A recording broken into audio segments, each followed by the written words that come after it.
Toronto Calcutta foundation पर अधिक जानकारी के लिए स्टूडियो में आमंत्रित मेहमानों से विस्तार पूर्वक बातचीत करेंगे, लेकिन एक छोटे से ब्रेक के बाद।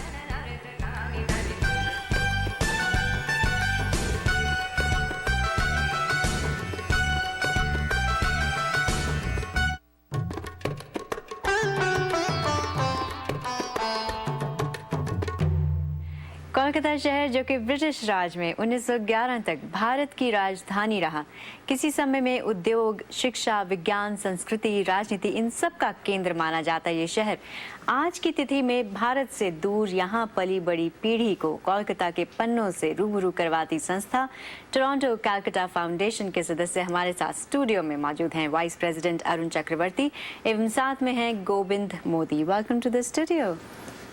और दीपावली की आपको बहुत बहुत शुभकामनाएं। आपको भी। अरुण जी, सबसे पहले आपसे पूछना चाहेंगे, आपको 10 साल हो गए हैं इस संस्था के साथ जुड़े हुए। आप लोग इंडिया में बहुत सारे काम करते हैं, स्पेसिफिकली कलकत्ता में बहुत सारे काम करते हैं, लेकिन थोड़ी हिस्ट्री में जाएं कि कब शुरू हुई ये संस्था और कैसे शुरू हुई।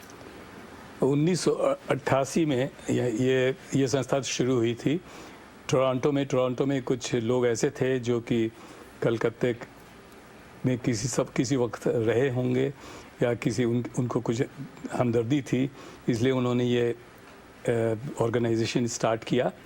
और फिर हम लोग का मोटिवेशन था कि वहाँ जाके हम लोग 3 चीज़ों में कंसंट्रेट करेंगे।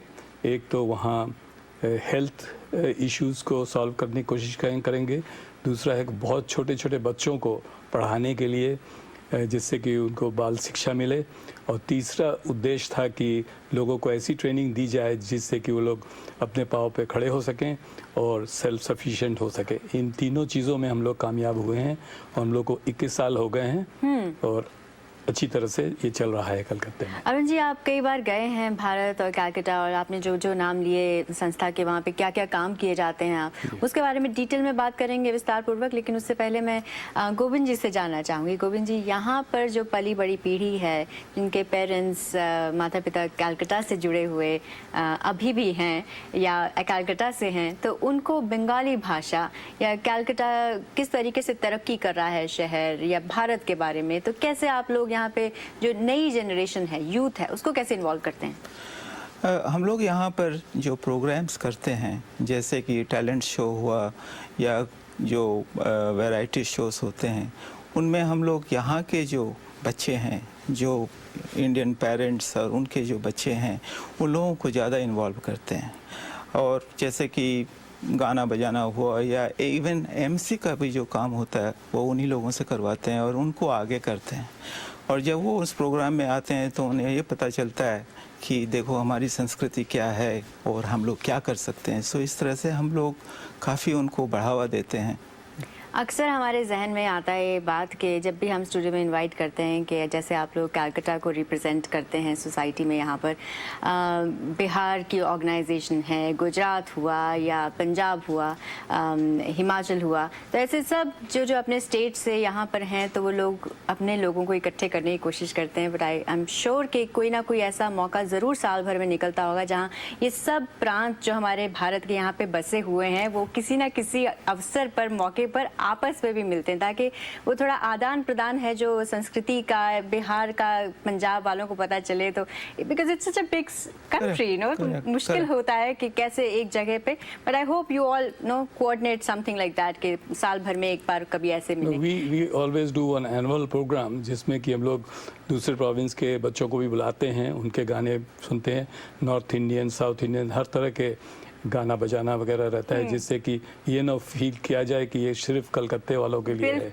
सिर्फ बंगालियों के लिए है।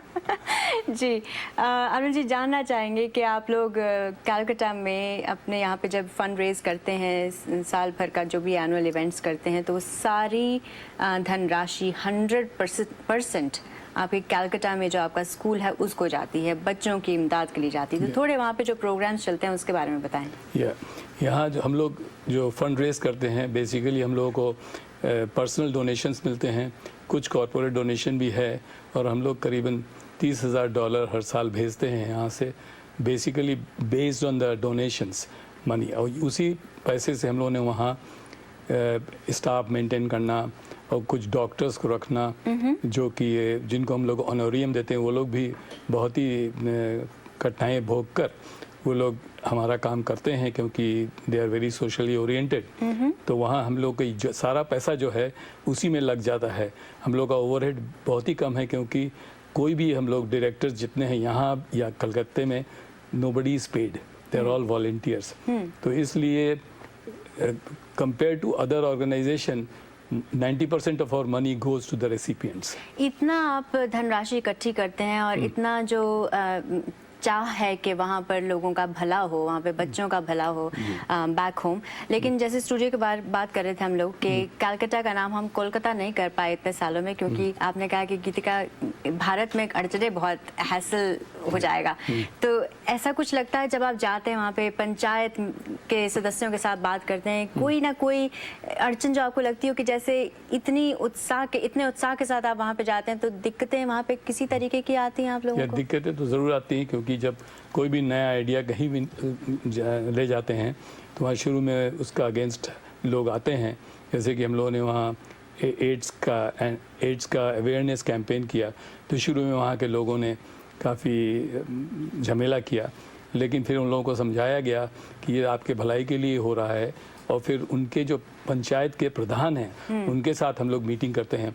यही हम लोगों का तरीका है कि जहाँ भी जाते हैं उनके गांव में जाके पंचायत प्रधान से मिलते हैं, कहते हैं हम लोग को एक कमरा दे दीजिए, उस कमरे में हम लोग डॉक्टर लाएंगे, उस कमरे में हम लोग जैसे स्कूल्स हुए हैं वो हम लोग को फ्री बिल्डिंग मिला है। कलकत्ते में भी जो बिल्डिंग है एक लेडी ने डोनेट किया था, तो इसलिए हम लोग का ओवरहेड बिल्कुल नहीं है वहाँ।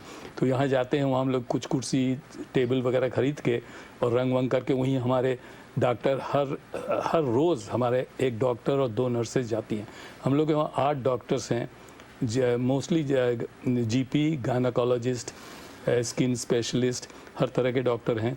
और स्कूल जो है वो 2 स्कूल जो है वो अच्छा चल रहा है। उसमें एक स्कूल जो है वो कलकत्ते से 35 किलोमीटर दूर एक गांव है, उसका नाम है गुटिया शरीफ। वहाँ करीबन 60 बच्चे हैं। ये लोग 3 साल से और 5 साल के उम्र के हैं। हाँ। और दूसरा जो स्कूल है वो चक जगद्दल बोल के गाँव है, वो जो कि 10 किलोमीटर पे है कलकत्ते से। वहाँ भी करीबन 40 बच्चे हैं।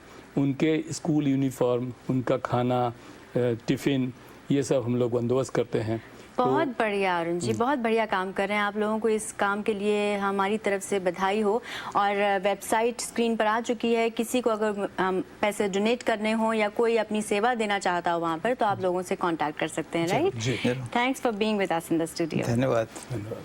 और आप टीवी सेट छोड़कर कहीं नहीं जाइए, हम लौटेंगे एक छोटे से ब्रेक के बाद।